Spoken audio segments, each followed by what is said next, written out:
What is Marx's theory of surplus value?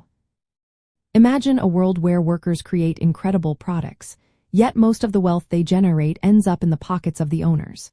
That's what Marx wanted to explain. His theory of surplus value is all about how profit is made in capitalism. It starts with the idea that workers sell their ability to work, called labor power, to capitalists in exchange for wages. These wages are meant to cover basic living costs and support the worker's family. But here's the interesting part.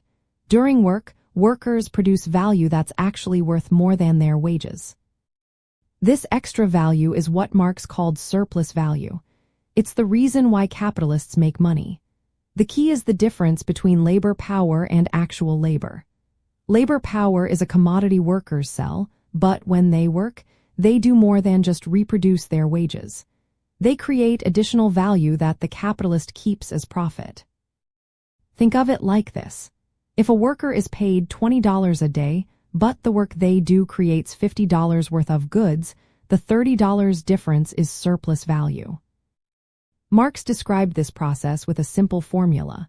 Money is invested to buy commodities and labor. The worker then produces goods that are sold for more money than was originally spent. The extra money, the surplus, is what the capitalist pockets. This process is ongoing and is the foundation of capitalist profits, interest, rent, and other income sources for the owners of capital. This idea reveals a fundamental imbalance. Workers produce wealth but only receive a small part of it as wages. The rest becomes surplus value, which the owners take. This creates a class divide and is at the heart of class struggle in capitalist societies. From a socialist view, Marx's surplus value theory highlights the unfairness of capitalism. It shows how wealth is generated by labor but controlled by a few. Understanding surplus value helps explain why critics argue for systems where workers have control over the means of production.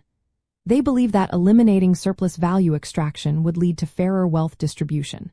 Today, this idea still influences debates about income inequality, workers' rights, and economic fairness.